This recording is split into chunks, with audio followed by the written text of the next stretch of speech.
Ayo.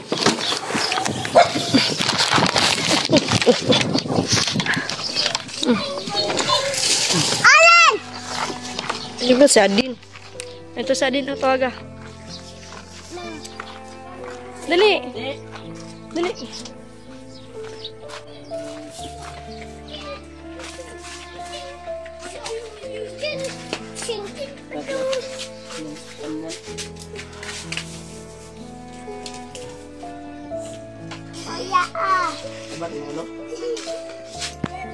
Ito, nakarating na po tayo sa kapatid ko.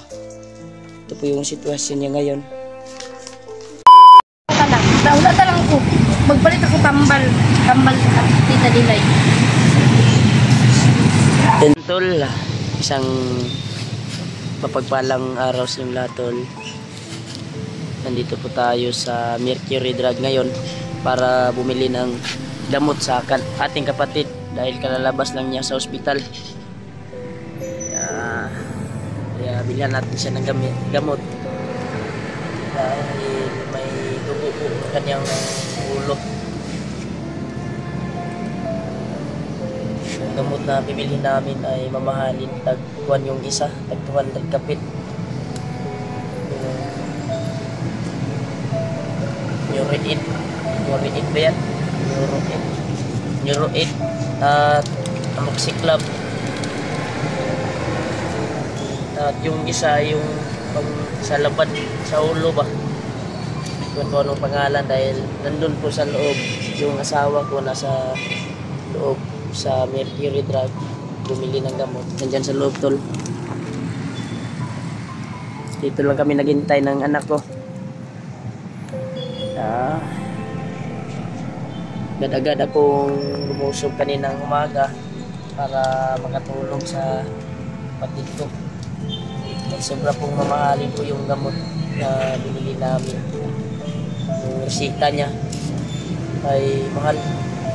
At 200 yung isa, yung Neuroid na gamot para sa dugo sa ulo, pagpahili sa dugo sa ulo ba. Sobrang dami po yung resita, 60 ka Neuroid. 60 niya, 200 ka po ng isa. Wala tayong ika-afford sa budget dahil sila ay pandin. Walang-wala din. Kaya dito po tayo ngayon para tumulong sa pagbili ng gamot. Kasama ko yung anak ko. Hanggang hindi pa tayo nakapasok, update po natin yung kuha natin, yung ate. Dahil kalalabas na po niya, tol, kahapon. Saling sitwasyon talaga. Bakit nangyari pa sa kanya na gano'n? Sobrang kuha ng panahon ngayon. Sobrang hirap ng kuha ngayon. Nagpait pa. Disgrasya yung inabot. Ako po ay humingi ng tulong kung may maabot man kayo kahit piso lang para may iabot tayo sa kapatid natin na nangangailangan ng tulong. Sana may magbigay na mabuting puso at para makatulong din dahil sobrang mahal po yung gamot na bibilhin namin. Wala pang sahod, malayo pa yung sahod ko. Yung allowance ko ay binili ko na lang ng gamot. Ay nakawa din dahil kailangan talagang mag-inom ng Neuroid para sa kanyang ulo, tol, dahil para mahilis yung ba dugo sa kanyang ulo. Sana ay may mabuting puso na mag-abot kahit kuwan lang, basta galing sa puso. Ay problema talaga, tol. Wala talaga sila ngayon. At yung sahod ko ay malayo pa. Sana. Kaya pagkatapos namin bumili ngayon ay doon na kami. Magbili pa kami ng mga prutas ng asawa ko. Tambal dito. Saan may palit? Yung nasa reseta. Ang kulang lang kay katong Euro 8, 48 ang kulang. Pilay mo na palit? Napulo. Ay, pilay ang isa? 200 ka pin. O kan. Wala man ano, man yung.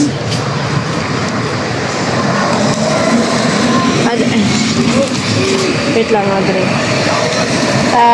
208. 208. Ang isa, drum. Pilay mo na beren 2,000 kapin? 2,080 itong napulo. Pulo ra. Ano ba? Antibiotic, kay tagpuan man ang buhok ani. 46 o 41. 46 ang Prevac glove. Unya ang isa kay ang Norgesic kay 41 ang isa. What, Ma? Give me that right now. Tantol. Tungo na kami sa kapatid. Kapit muna kami sa Guantol, prutasan. Pili tayo ng prutas, be.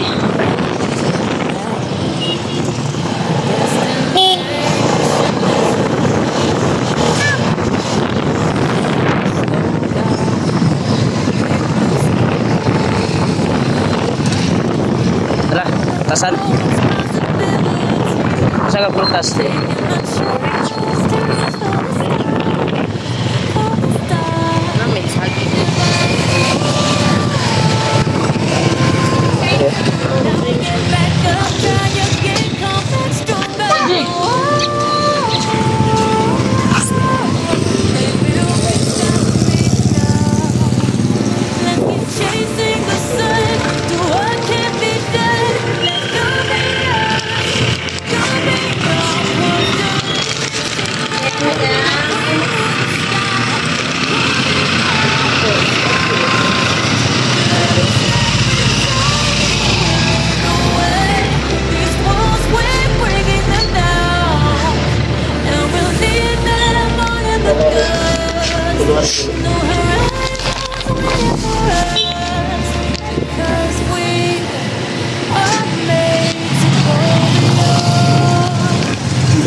Zik na yung motor ha.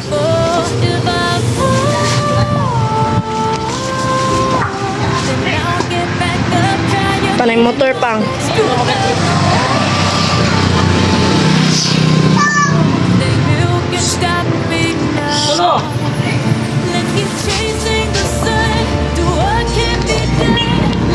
Zik na yung motor ba?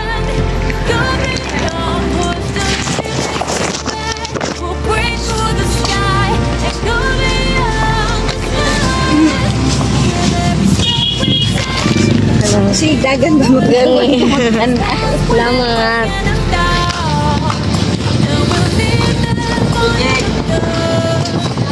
Tol, malapit na po tayo sa ate ko.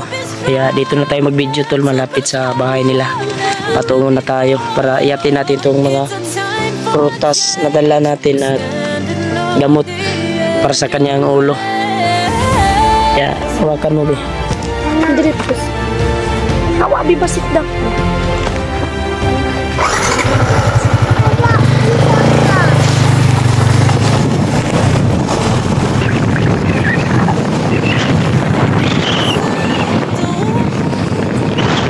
Dito na kami nag-video, tol.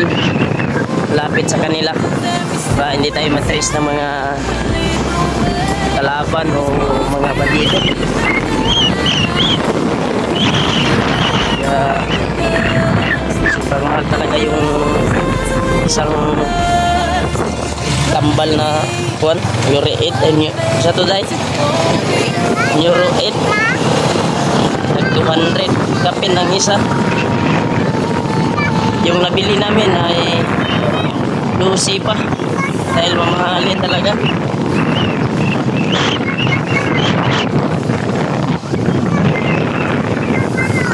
Sa sinta ka book natin, no?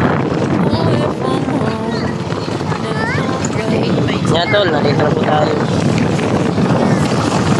Update po natin yung kuha natin dahil lalabas lang po sa ospital.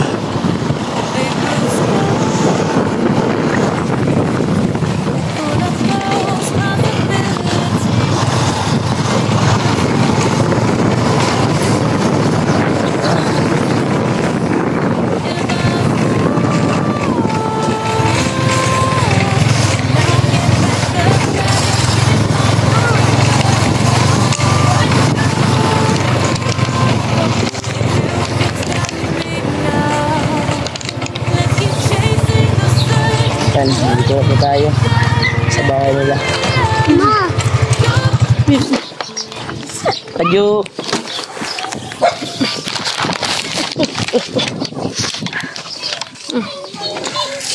Alin! Ini ba si Adin? Ito si Adin na tawaga. Ma. Dali! Dali!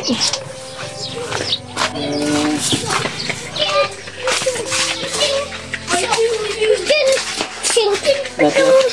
Yung tamon. Kuya ah.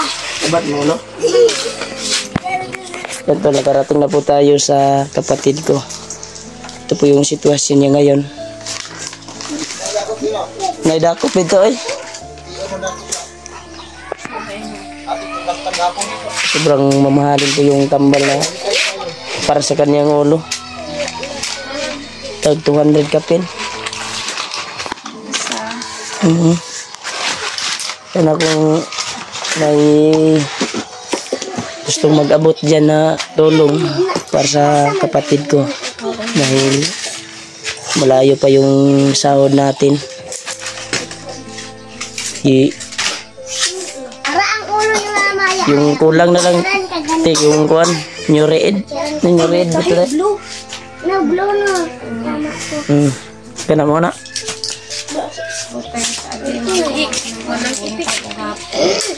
Pilang kadis mo inom natin? 30 days sa kabulan niya. Sa kabulan ko mag-inom niya 2 times a day. Kulang ko 58 ani. So na may 1, 2, 3, 4, 5, 6, 7, 8, 48 pa ang kulang. 48 pa yung kulang. Sa tag 200. Sa tag 200, mamahalin kasi yung kuan tol para sa kanyang 108. ulo tol ba sa dugo para mahilis yung dugo sa kanyang ulo. 48 pa ang kulang. Sana may mabuting puso na mag-abot Bali na. kahit para makatulong din para sa kapatid ko. Dako man inom. Naidakop dito eh. Nadyo na LTO dito ya. Pila ka bu? Pila na itahi mo dito eh? Upat ka buok nagnanagan. Nagnana dyan na natahi na dyan yun. Labad akong ulo. Ko permanente. Ipong-ipong sa pirmi tol dahil sa kanyang ulo. Ajik. O kabaya ko buko. Ajik. Na-distress ako pagka-11, pagka-13 ko nakamata. Wala ko nila ginapakaon. Ipakuha na ko itong pizzeria kay para makakaon ko. Okay, kung dito makuha, kuhan man to dahil no, galingon man imong kuhan nato no. Nasakit ako. Nasakit ang akong tutunan. Maraming sama niya. Uga-uga lang ako ang wait. Uga man dito. Niya. Taman sa kuto-kuto man to. Nagainom ko og tubig kay diri sa baba na ko ginainom niya. Ano sila bawal daw kay masugipan. Kung dili man ko masugipan kaya ra man ako imnon ipatanggal na lang nako ni kay gusto ko mukaon. Yan tol. Wala ko katulog kay say mabtan ko nila nga matulog dili nila tanggalon. Sige na lang ko og mata. Kay para matanggal. Sigihan ako og ingon nga tanggal iba tanggal. 48 pa ang kulang. 48 pa yung kulang tol sa gamot na tag 200 kapin. Sana may maawa na magbigay galing sa puso. Dahil sobrang hirap po ng panahon ngayon. Wala tayong ibili dahil malayo pa yung sahod natin. Yun, ito yung mga anak niya tol. Mga pamangkin ko. Nakuhan sa trabaho si ate dahil na-disgrasya. Kasi lang kuhan. Napiang akong diri ako. Piang masakit pa din yung likod niya. Dahil nahulog siya sa tricycle. Yan tol, ito po yung update sa kapatid ko tol. Nabisita ko dahil kabababa ko lang po sa bundok. Kaya sana na may mabuting puso dyan na gustong mag-abot sa kapatid ko. Salamat po sa inyo tol. At more blessing to come. Sana may magbigay at may tumulong sa kapatid ko. Dahil 48 pa yung kulang. Nagamot. Napakaawa talaga. Labad ko niya akong Labad pirmi yung ulo niya. Yan si Kuya Buds ay nandun pa sa hindi pa nakalabas. follow up check up pa man ni ka. Wala pa nakuha ang result sa kong CT scan. Baon pa 92. Kadugay man. 92. Wala man ang doktor pag bagawas na. Sikat mo kami kay kuha man tunggingon sa mga 3 days. Ito lang, dito lang po yung video tol. Ito po yung update sa magulang ko. Napakaawa talaga tol. Masakit pa din yung likod niya. Nakabisita ko dito dahil nakababa kami kahapon. Timing din na nakalabas din sila sa ospital. Kaya sa gustong tumulong dyan na mag-abot para sa maintenance sa kapatid ko, yung gamot na tag 200 yung isa, ay nabili ko na po yung 12 pieces na tag 200 yung isa, at yung kulang na lang ay 48 na lang yung kulang. Pero yung iba, yung amoxiclav, nabili ko na lahat, at yung para sa labad sa ulo binili ko na din. Yun na lang yung kulang tol, yung tag 200 kapin ba, 48 na lang yung kulang kasi 60 yun eh. Uubusin niya doon niya ginom tol yung 60 kakuan. Sana may tutulong sa atin at may iabot tayo sa kapatid ko. Maraming salamat po sa inyo tol sa pagdarasal niyo po sa akin na nakalabas po tayo sa bundok dito, nakabisita tayo sa kapatid ko. Thank you so much po talaga sa inyo. Miguel shoutout sa inyo tol, and God bless you sa inyong lahat tol, and I miss you and I love you.